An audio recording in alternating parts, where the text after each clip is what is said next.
Yes, come on. All right. Hey, everybody. Welcome to the Santita Jackson Show, the election edition, here on AM 950 Radio, the voice of progressive Minnesota. It's a joy to be with you, everybody. Get out and vote.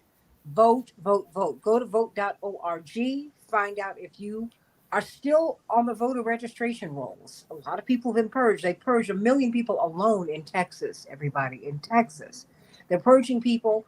They're even challenging your vote and removing your vote the day after the election. So you're going to have to cure your vote. I want you to go to yesterday's show. Greg Palast is there, and he's going to show you how to get through this. But I want you to go to gregpalast.com, saveyourvote.org, so you can see the movie Vigilantes Inc. But you can go to these places and find out what the issues are, how you can save your vote. Call 1-866-OUR-VOTE. When you get to the polls, if you have any issues at all, please do not leave until you speak to these lawyers at 1-866-OUR-VOTE. And of course, I've got Brother T.O. Hardeman. He's the lone guy here, so I had to, ladies, have to bring him out because we just love him. Yeah. And Santita, yes. I feel like I'm a ladies' man all over again today with all these beautiful ladies on here. Now here he would mess it up, wouldn't he? I'm just messing with him. No, you are the ladies' man. You are a man. How about that? Ariel Gold, Fellowship of Reconciliation, Attorney Terry O'Neill, President Emeritus of the National Organization of Women Civil Rights Lawyer, and Attorney Alia Amar, brilliant activist, but she is also now she works on the brain. She's brilliant. I'm a neuropsychologist by profession. So all of us who are struggling, who are a little bit nuts, this is our girl. She can look at you and say, "I think you've got a problem. Let me help you." I can test you and say it, but I can't. Now you're looking at folks. You help me. We love This you. is true too. But you know what? I want to start today's show as we talk about the voters. We talk about the messages because as of Saturday, more than 72 million Americans have voted. I mean, this is unbelievable. The numbers are astounding. And it just continues to go from strength to strength. And Axios reported that the enthusiasm is with Kamala Harris. I mean, something has just burst forth. People who are undecided are moving to her. And she did Saturday Night Live. And all I can say is that it seems to me that winning presidential candidates always do SNL. But that's just me. Okay, I know she's about to fall into a fit of religious ecstasy, Ariel Gold, but that's okay. I'm not mad at you. She is like, oh my gosh, please, Kamala, we love you, Ariel. But let me start with one of my dear friends and my fellow Howardite, my beloved friend, Commissioner Donna Miller. I'm so glad that she is with us. Who I've been trying to get her, but I've had some issues over the past few days. But I'm so glad that I've got her now because I want us to look at down ballot voting, Dr. Amar and Attorney O'Neill and Ariel Gold and T.O. Hardeman, because many of us do not know what these state offices do, what these state officers do, what the county officers do. And in Cook County, it's particularly important. All I can do is we've had Commissioner Rodney Ellis on the show from Texas Harris County, right? And he was the most powerful man in Texas state politics in the state Senate. But he pivoted to become the Harris County commissioner, one of the commissioners. His staff is substantially larger. He has access to much more money. He's in charge of everything. That's what the commission, our board of commissioners gives Chicago our budget, if you can believe that. I think you're the second largest government in the country, is it? Second largest county. County? Yes. It's unbelievable. Yes. So tell me, because you are running for re-election, yes? In 2 years. We run every 4 years. Yes. Well, no, she's my girl. To fully disclose, she is my candidate. So I have to be honest about it, because I've known you a long time, known your husband. Of course, you have a child at Howard. I love it. But I also know you to be a true servant. But I need to know, and I think people need to know, Dr. Amar, okay, we hear about a county commissioner, Attorney O'Neill. What is that? And why would a guy like Rodney Ellis leave the state Senate to go to the county.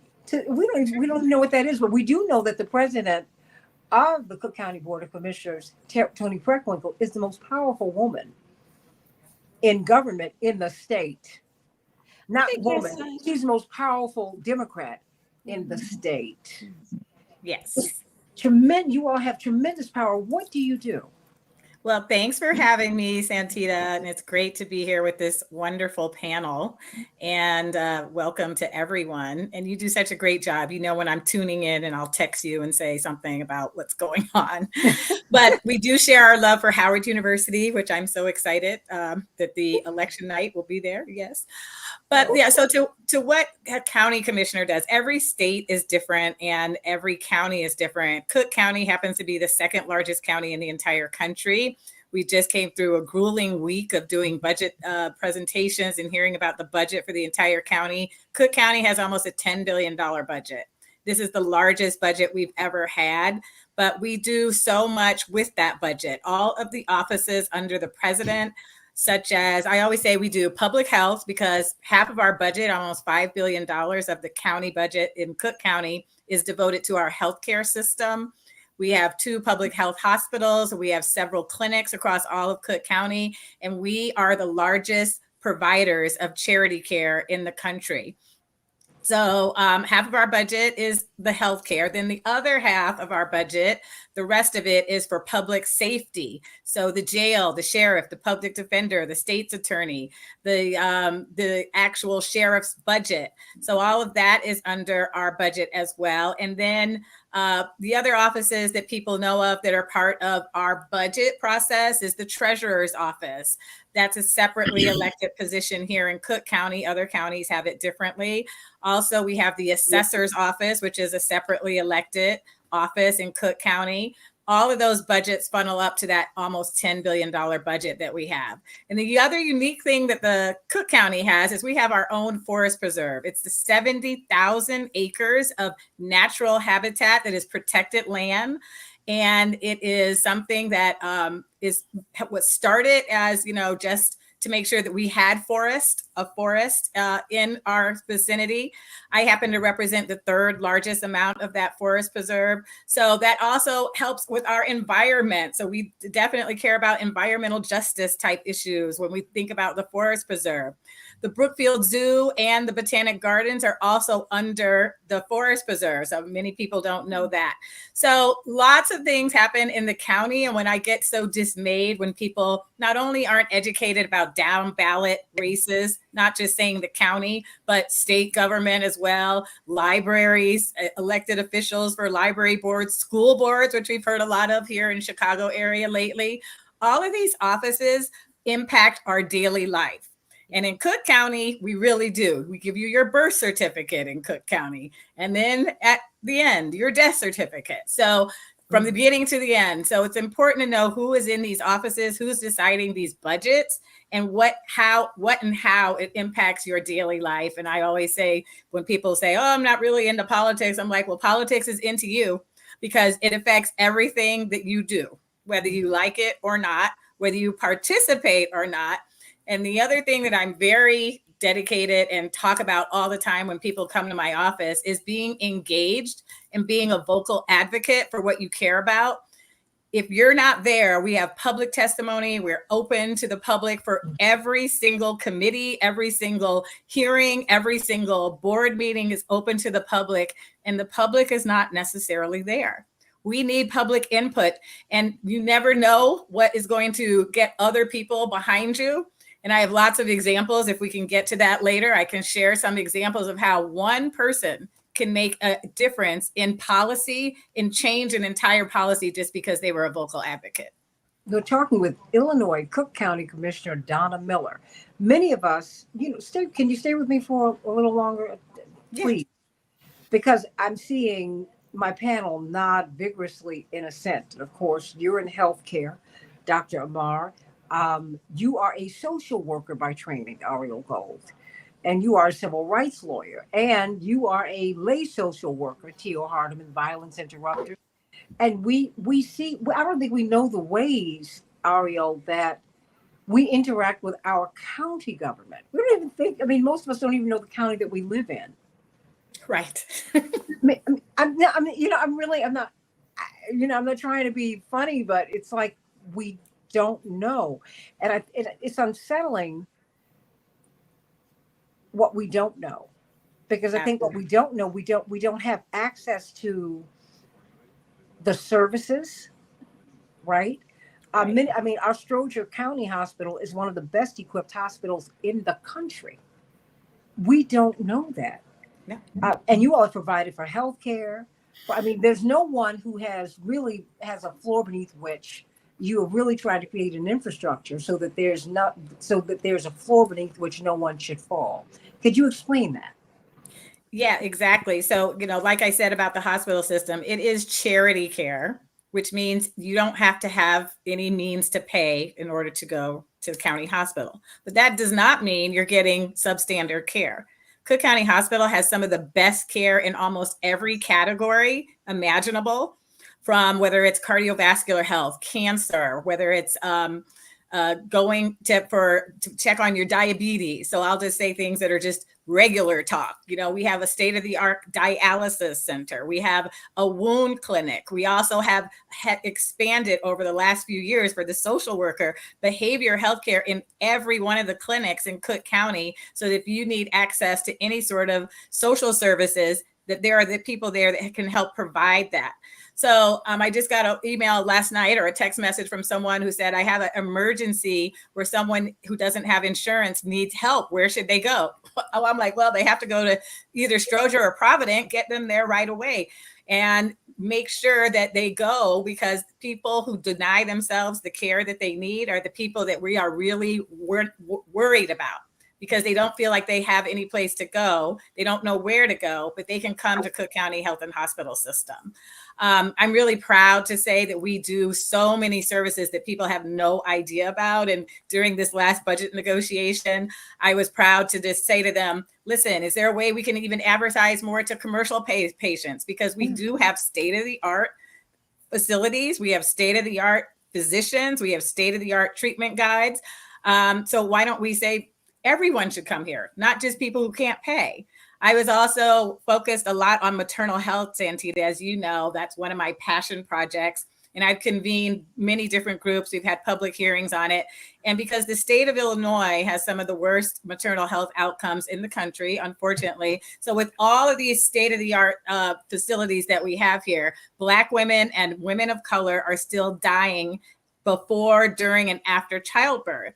What can we do about that? I was able to get into our budget process $1 million so that we can have doulas within our healthcare system, because doulas have been shown to have great impact on postpartum delivery for women, and most women don't know that. So we need to educate more women on the services that they can get.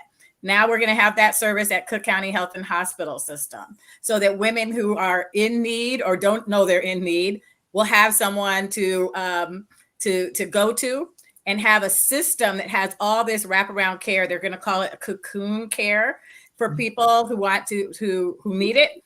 And again, that's state of the art. So we're going to be saving so many lives and impacting so many women's future. Illinois Cook County Commissioner Donna Miller, don't leave.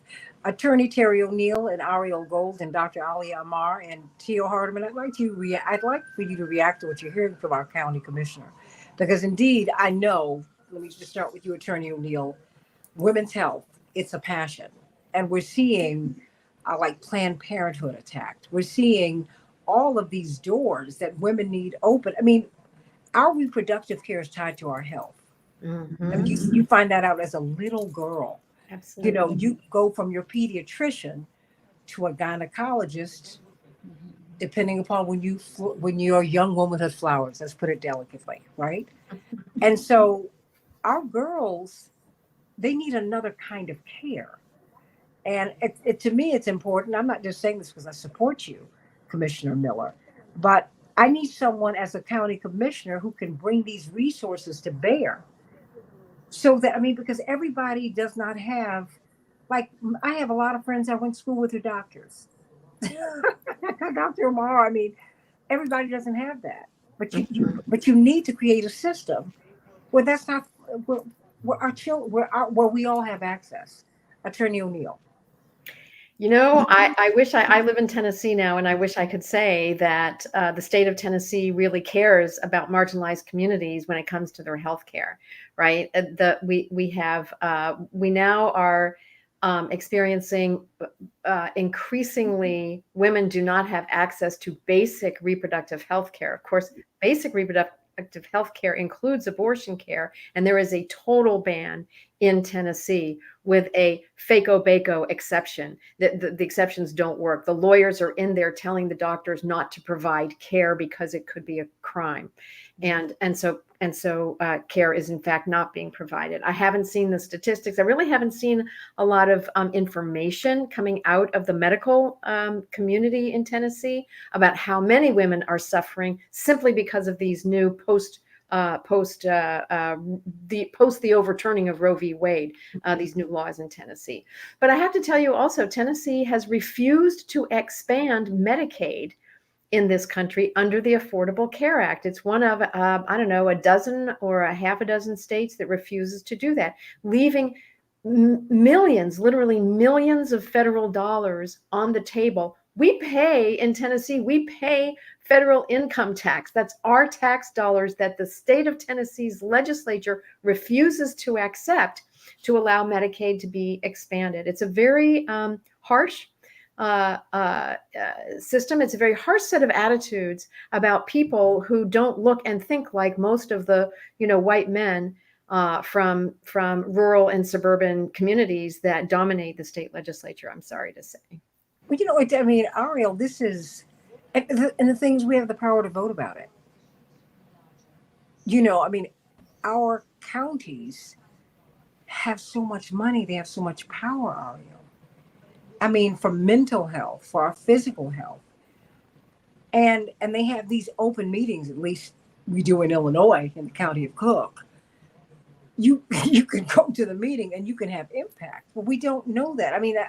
I wanted to bring this up in voting season because I bump into Donna at all these events, and we're always like, oh, we're going to get together. But Donna is married to this brilliant dentist, and she's got children and this job, and she volunteers for everything. So, we're just trying to catch up. I said, well, maybe I'll get you on my show. I'll see you there, right? But I said, I want people to know what you do, Ariel, because as we're talking about Vice President Harris and Donald Trump and the Senate races and the House races and all of this, we don't quite know what people do. And we miss what the states and the counties and our local officials, how they really impact our lives, Ariel. This is how we live. If you're going to the hospital, you're not going to go to to Washington, D.C. You're going to go to your county hospital. So talk to me. Yeah, so I had the pleasure of growing up in a small college town where what county we were in and what the city government was really mattered, and we really paid attention and participated. But that's not, the case everywhere. And within that, I also had the opportunity to grow up with my stepmother, worked at Planned Parenthood. So we had all kinds of conversations at the dinner table every night, and we're really comfortable and know what a big deal this moment is, right? And how important this is. And I work on foreign policy, and I know we're in some sticky situations there. And I hope that all of us who focus on foreign policy can see the necessity of what's happening inside the US right now and vote in accordance with that. So, but do you think we're seeing that? Because we've heard Vice President Harris really try to zoom in on maternal health, because we, just for women, white, black, brown, yellow, and red, we have the worst health outcomes for mothers of any place in the industrialized world. We have the opportunity to vote on that, but that is not just carried out at the federal level. It's the state, it's your county. Do you think we really have an appreciation for that? I don't, and I worry about voter turnout. I mean, I think that's probably Yeah. my biggest worry with this election, like seeing that people actually get to the polls, that they feel invested enough to go to the polls. And we know that when it's not a top ballot election, so fewer people go to the polls already. So, this is already the issue of our time.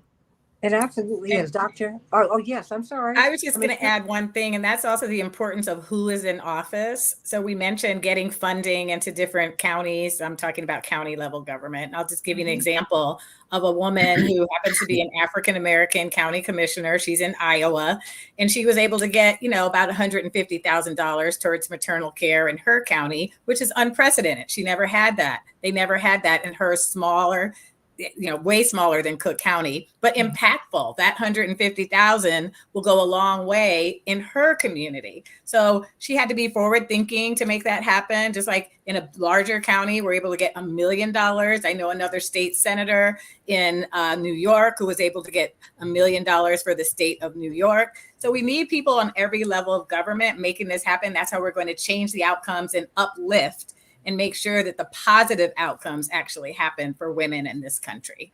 Do you think it's important for us to have women in these positions? Yes, or highly intelligent men who are paying attention to these issues. But women uplift those conversations, and women can help educate the rest of the community about what those issues are and how it impacts women specifically. Well, how do women change the conversation? Right? Because the person who is atop our county board of commissioners, that I'm proud to say, is Toni Preckwinkle. And she's a former teacher. And one of the things that I love about Commissioner Preckwinkle is that everyone who has been her student, our beloved friend Alana Ford, who just passed away, she and every one of Commissioner Preckwinkle's students. She's not Commissioner Preckwinkle. Dr. Amar. She's Mrs. Preckwinkle. Yes. She was such a wonderful teacher. And it seems to me that how has that, do you think, because we all bring ourselves to our job. How does being a wife and a mother, a family person, how does that shape you? I mean, how do you think being a teacher and bringing this perspective, and yes, I'm being gendered right now, but there's nothing wrong with that. Because I think you're supposed to bring all of your experiences, right? Right. Well, with this maternal health crisis that we're in, every woman I know, whether they are Black, white, Asian, Latina, every woman I know has a birthing story of some kind. And every woman can tell you something that happened along the way of their maternal health that impacted, positive or negative, their view on what maternal health outcomes look like. So if you're not a woman who had that experience, the other women can help you learn about that. But if you are a woman who has had that experience, us being at the table and saying, this is a possibility of something that could happen along the way, especially when we look at these maternal health outcomes, knowing that in postpartum, they're 91% preventable. Anything that's 91% preventable has odds in our favor, but they aren't working in our favor. So that's why all of us, I'm so happy to see this panel here who's had experience in talking about this on different levels, whether it's foreign policy or even local to a community that's not as large as Cook County in Tennessee, but us being at these different tables and having the same kind of experience and same kind of conversation uplifts the entire conversation. So that's why we need to be at the table. Dr. Amar, I mean, now we're in this voting season, 72 million Americans as of yesterday. By the time people do this, hopefully it'll be up to 80 or 90 million. I don't know. Everybody wants in on this election. And since many places have same day on-site voter registration, only heaven knows where the numbers can go. Right. So what say you? One of the things that I'm always struck by is that while people focus on the big ticket, It's the down ballot, just like Commissioner Miller is saying. It's the down ballot that you feel very acutely in your day-to-day life. People don't need to call the White House in order to ask where to send a friend who doesn't have health care. They have local officials, and those local officials are important. I think that we're a little spoiled when it comes to Cook County and Chicago and a lot of places in Illinois, because we have always fought for those down ballot races.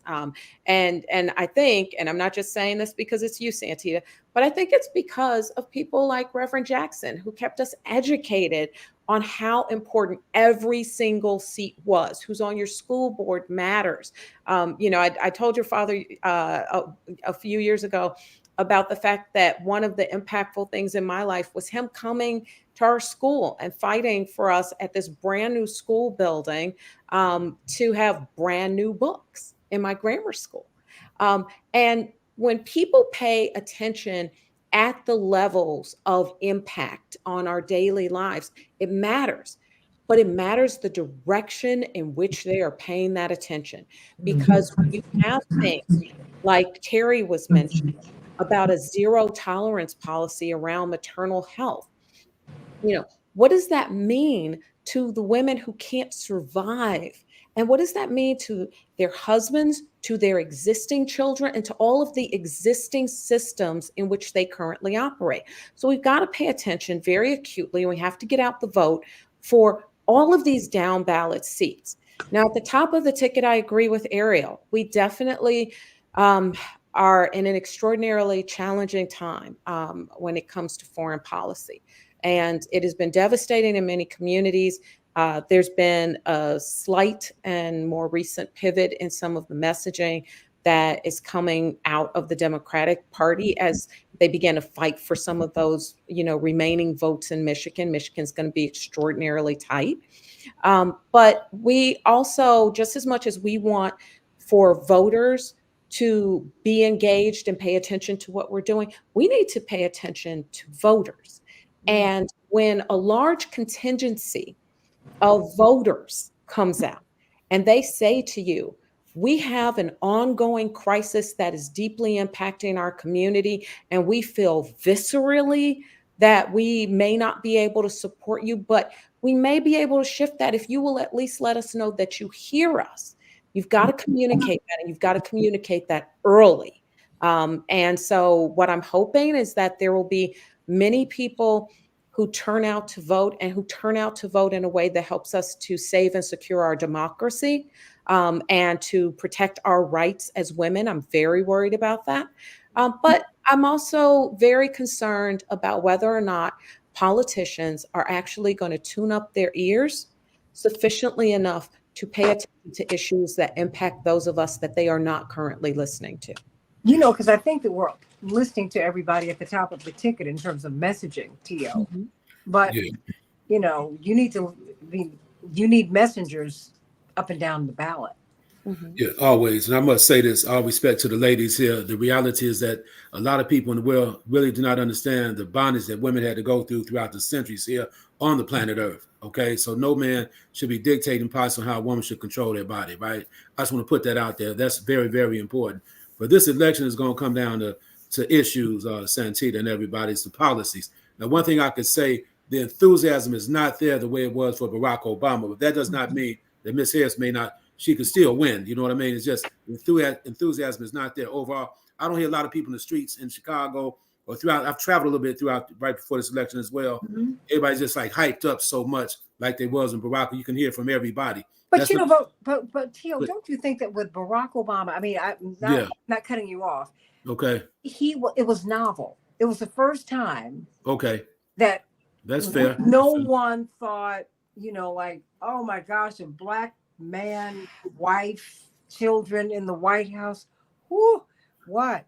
And now that's passed. Once you Maybe get so. from the first, I Yeah. mean, we remember Jackie Robinson, but there was Willie Mays, right? There was Roy Campanella, but you know what I'm saying? Well, the reason I mention that because I still believe that she's going to win. Okay, let me make that clear. Sure, I would never stand in the way of a woman making history. I just want to make that clear. Now, let me say this. I'm not saying that to get brownie points because it's all women on here. I'm just being honest. Now, the thing is, some of the policies out there that are still on a lot of people's minds. All right. Number one, the women's right to choose. That's number one. That's a policy from the Republican side that they're pushing. The women shouldn't have a right. Okay. And on that side, Ms. Hare is going to win. Now, the other issue, another policy out there, whether we want to speak about it or not, is issues in the LGBT community, so to speak. Some people on the Republican side feel that the Democrats are going a little bit too far. In that, I'm not going to talk a lot about, but these are some of the policies out there, right? A lot of African American men were not happy when Barack Obama kind of scolded them, because the perception in the African American community is that Barack didn't do enough for African American people. So, you have a lot of nerve to talk to me like that. In other words, there's just some of the policies, right? Where Trump is winning at a little bit is on the economy. Trump is kind of winning in the economy arena, for some people. I'm just talking about what I'm hearing on the levels of the people that I'm talking with, right? And he's also winning a little bit on the level when it comes down to being this big John Wayne type of man that can handle the world wars that might come about, like the situation in the Middle East, over in the Ukraine, his relationship with Putin over in Russia. So, it's pros and cons on both ends. But right now, about 72 million people voting already. And if you look at the numbers, more women have voted within that 72 million. So that's a good sign for Mrs. Harris. I want to say possibly, right? So that's my, contribution to the discussion thus far. But we have a long way to go. And no matter who wins, we have a lot of relationships we have to fix. There's a legendary blues singer. His name is Lattimore. He said, let's straighten it out. We got to straighten it out. Real talk. And that's the reality. And I want to thank you, Commissioner Miller, for breaking down what a county commissioner does here, because that was a wealth of information. All right. Well, I mean, seriously, a wealth of information. Many of us, we just straightforward type of guy, Santita. You know me. Well, straight up. You're the man, and of course, we can hear you on WVON at 6 a.m. every Sunday. Hello, I'm not going to let that sleep. But Commissioner Miller is going to have to leave. Okay. But I'm so glad that she was able to extend her time with us today. What do you want us to know before you go? Well, I wish I could stay, because I think we all need to talk for another hour, Santita. You always bring the best people together. This is amazing. But unfortunately, I have to go. But I just wanted to say I have been in Michigan every weekend for the past 5 weeks, knocking on doors, talking to people in swing state of Michigan, making sure we're getting out the vote. Today is like my first weekend at home. But I just want to say what has been happening out there is a groundswell. We are focused on people who either did not vote, or we want to make sure they are voting. And the ground game is good. The ground game is tight. So we might not have the enthusiasm, Tio, like you said, from Barack Obama's campaign, because that was a once in a lifetime happening. I spent every vacation day and every day off for the entire campaign working for Obama.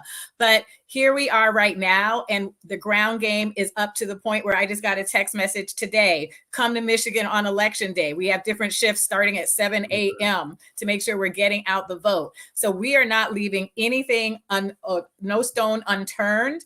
And I think that we can all just repeat that message. But the one thing that even I taught myself was to get in my own phone and talk to my own people and ask them, did they vote?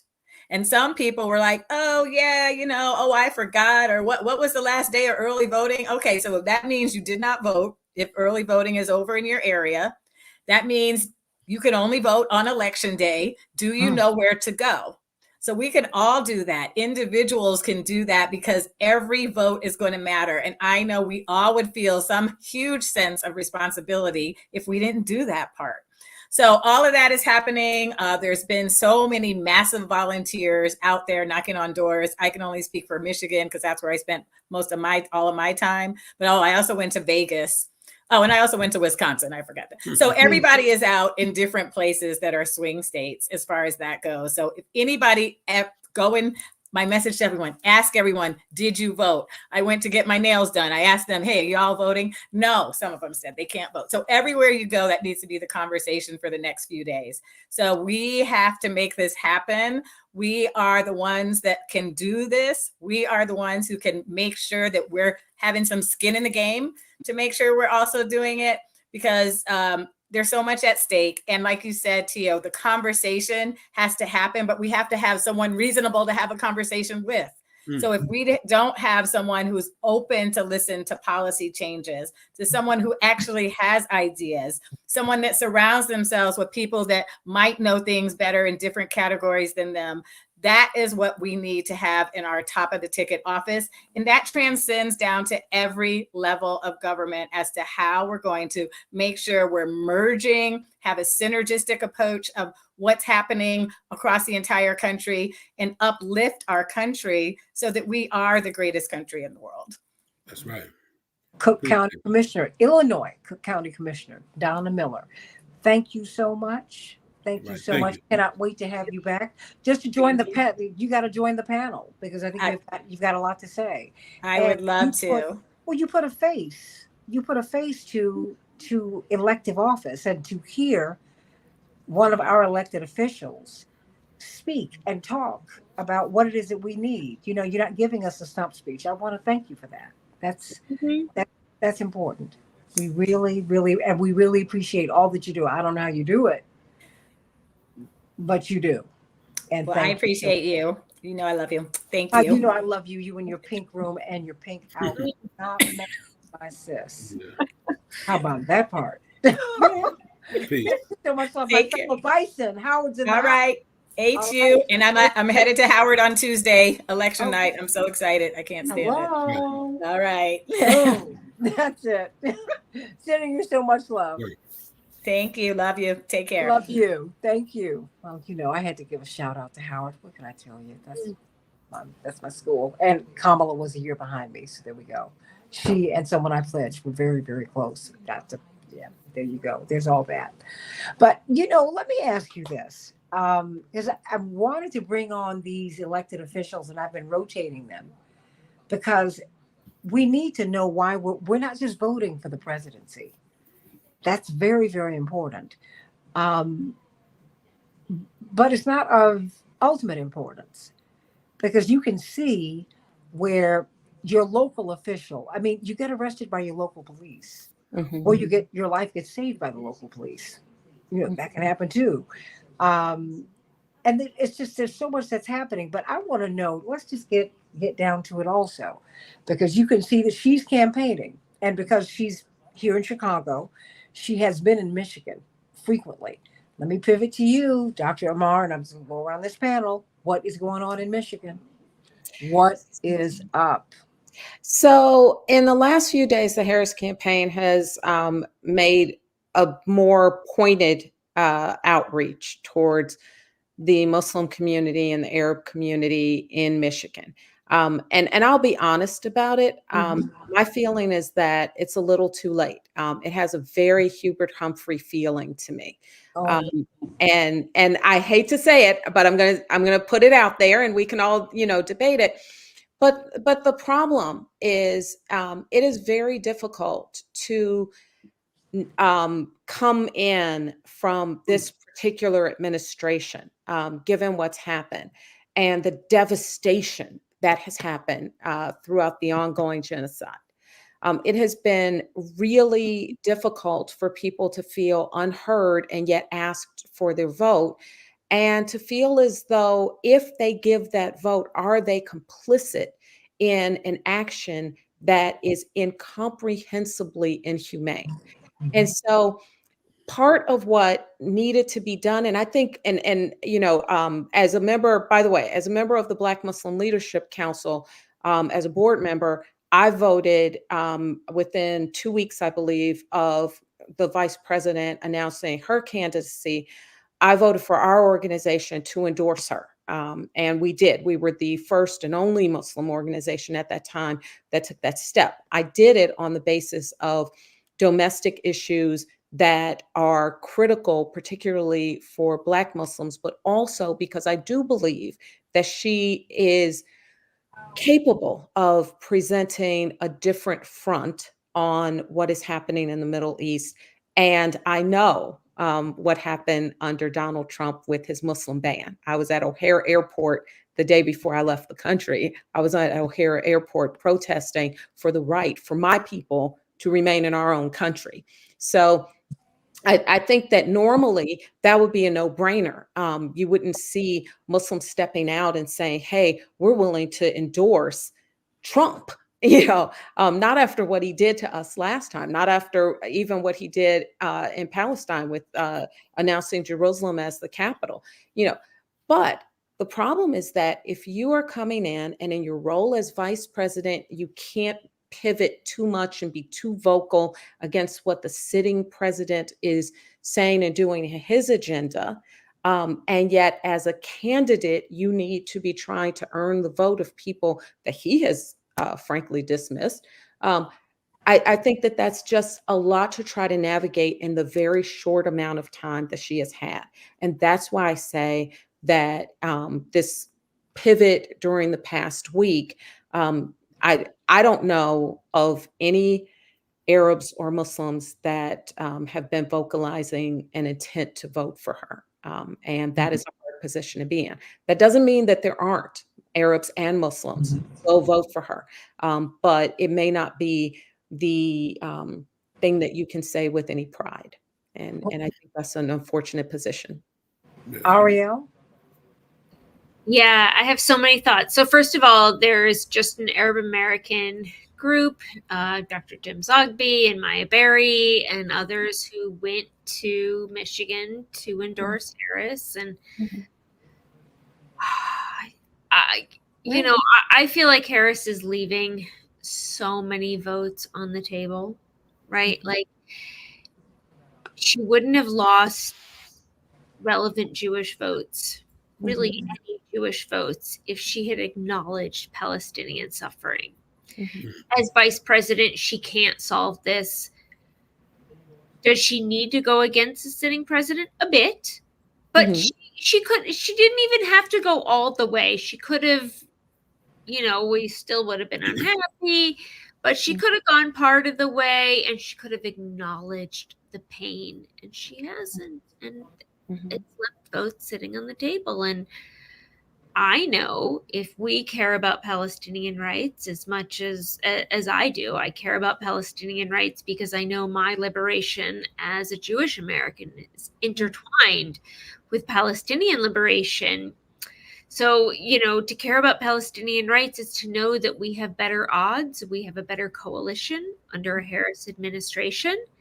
And so, that's easily where I'm casting my vote. But the pain in communities of being so ignored as this genocide has gone on, it will be Harris's fault if she loses this. It will be of her own making. Yeah. I said on October 10th. So as Santita knows, I was actually in Palestine and Israel. I was in Haifa on October 7th and came under missile fire at the airport and took 4 days in 3 countries to even get back to the United States. It was a harrowing, harrowing time. By October 10th, as I was discussing with people, I said, this is going to be a real problem for the 2024 election, because if America jumps in a way that we did not have to, if we jump into this fray and alienate the Arab and Muslim vote in Michigan, that is a game changer. Because it's going to be too hard to get back. Now, what we've seen is an attempt to take the 16 North Carolina electoral college votes and utilize them if the Michigan 15 is somehow disrupted. We need to stop playing simple math. We need to stop saying, if I can pick up here, then maybe I can do. If you do the right thing, I hate to go Spike Lee, but maybe T.O. will appreciate me on this one. But if you do the right thing resonates with people.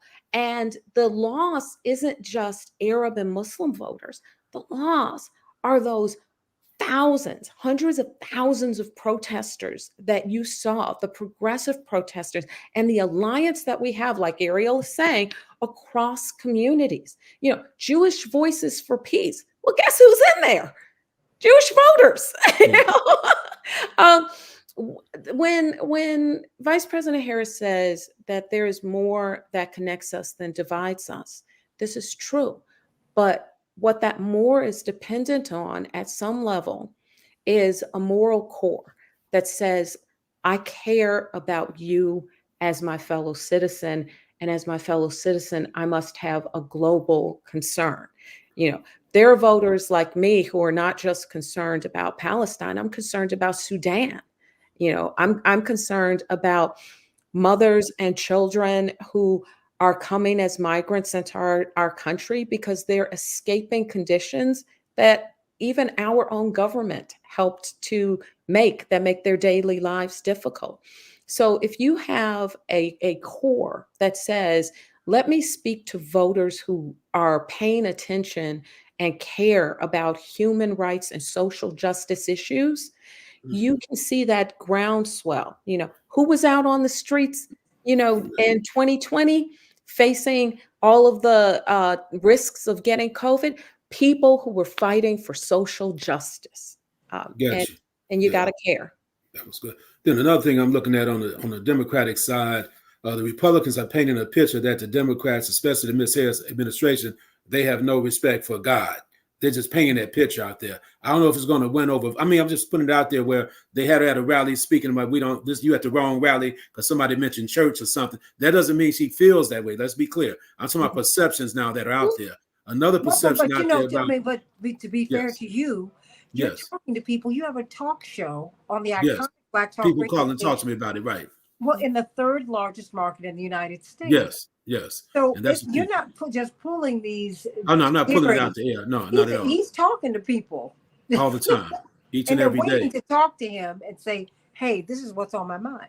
Well, yeah, a lack of like respect for religion. That may not be the case. Another situation here with Mrs. Harris that I'm hearing that she's not saying anything new in regards. She's just right in line with what Biden is all about. She hasn't done anything different, nothing new. If you remember a blast from the past, Hillary Clinton was criticized just the same for not being herself, coming up with some like her own type of ideas, not just leaning on what's been done already. So that's a criticism she has to deal with. But as far as in Michigan, because I have to be honest with you ladies as well, I was leaning towards Trump at one time. I'm being honest with you, based on policies. But I came back around. I want to make that clear. But the reality, that's based on policies. That's why I was leaning there. But because I believe in just being straight up, because I don't want to come back with Tio talked about Trump, he was going to support, and now he's trying to play games with the ladies. I'm not going to get caught up in that stuff. But the moral of the story in Michigan, the air vote, that's a strong vote. But I said this once before, that the United States is taking too much responsibility to try to solve that situation over there. It should be the United Nations have to play a stronger role. I don't think that's going to happen, but the Israeli people are real strongly planted over there. They're wrong for the genocide, right? They're dead wrong for all the atrocities that have been committed against the Palestinian people. But in reality, the United States needs help. We need a higher level type of intervention, going back to the Desmond Tutu days. Let's go back to even like, a blast from the past, the Dr. King, the Jesse Jackson Sr. days when he went over to Syria to free the hostages and all. We need some other people, leaders, in other words, to step up and intervene. And that might be to take some of the weight off the United States and off Ms. Harris to a degree, but she has to make a strong decision. Somebody has to be willing to make that decision. But another thing, Democrats are trying too hard to be politically correct all the time. That's the reason why Trump is gaining momentum, because he's far away from being politically correct. Some people want to hear just straight up talk. Real seriously, some people want to hear just like that. They're not looking for you to kind of like play games with words and talk about you're going to do this and all this, placating people, trying to people please. So that's another area that she's being criticized in, from what I'm gathering from my base of people. All right. You know what? And I appreciate your sharing your evolution of thought. But if you had stayed with Trump, you still have a place here. I'm very clear. My father has always said, remember, you have to live with people the day after the election. Okay. Exactly. So we need to tamp this toxic atmosphere down. Terry, and Dr. Amar and Ariel Gold and Tio Hardiman, I am not feeling this. You don't have to come to me and apologize for your votes, for your thoughts. Oh, yeah. I don't want that. What I want is everyone to have free and equal access to the vote. Yes. I can live with, I don't want to live with a loss on Tuesday night, but I can live with it if I'm not cheated. Now, if I'm cheated, we're going to have a problem. But I'm not going to get violent, but I am going to fight you. No, no, no, no, no, no, no, no, no, no, no. I Because got you. I got a problem with the fact that the Democrats stepped back in 2000, but I don't know what that was about. Yeah. Let's talk about realpolitik, okay? Real politics, real Mhm. talk. I don't know what that was about. They did the same thing in 2004 in Ohio. I don't know what that was about. All I know is that John Edwards was looking like, what the Mhm. blank? Why have we stopped? So I'm simply saying that, look, I appreciate your evolution, but what you, by having evolved, you talk to a lot of people along the way, Tio, you're bringing their thoughts here. And for the record, I've sent everybody a link to the next hour if you want to join us, because we have to live with each other after the election. Gaza is not going anywhere. Gaza is moved larger and larger and larger. And people have said, people are not feeling this. Mhm. I mean, and Trump's bluntness and his plain spokenness has an appeal to a lot of people who wouldn't normally like him. Quite frankly, a lot of the pushback on him is personal because people don't like his personality. That's it. Because what it comes down to, when you vote for someone, do you like them? How do they make you feel? We like Kamala. But the thing is, a lot of people don't like her position on Gaza. They want more. They want something else. Exactly. Yeah. And Now it's, Lebanon and the hypocrisy of declaring that this is the country that the United States relies on to stabilize the region as we watch them destabilize the region. and we can, We could go on. Exactly. but it's here, and 72 million people have voted. Mhm. Republicans have pushed early voting. We don't quite know who's doing what because there is a shy Harris voter and there is the muted Trump voter. We don't know what's going on. Absolutely. Yeah, that's true. And I'm just hoping that, as my mother said, look, half the country's going to be very angry at the end of the week. She said, be clear on that. She said, now the question is, she was talking to my father, she said, now what are we going to do about that? She was challenging him. She said, you got to be the grown person in the room. You got to rise above partisan politics. That's right. Because this is not what this is about. Now we're looking at the republic. Yeah. Right? Terry O'Neill, before we pivot out of here, and you all have links to the next hour, you're more than welcome to join. But I just want to know, where do we go from here? Because people are engaged. I mean, last week was 38 million people. 34 million people voted it over a matter of days. I'm like, wow. Yeah. I can't call it, you guys. Yeah. I can't. Yeah. Keep going. Keep going. I think there really is a huge groundswell for Kamala Harris nationally. And I will tell you, so I've been on the phones, good foot soldier on the phones for Kamala Harris. And I had one conversation with a gentleman who was not in Michigan. I want to say he was in Wisconsin. Okay. He was essentially in tears.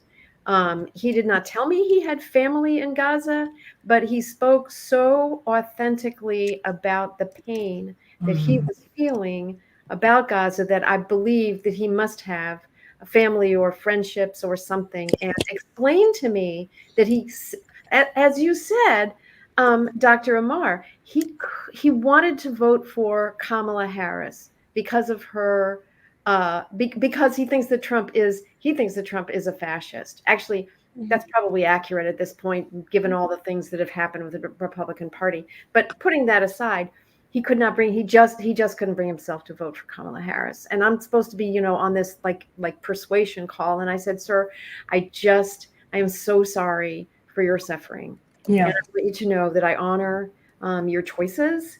And I wish that we can somehow change what is going on and stop the genocide.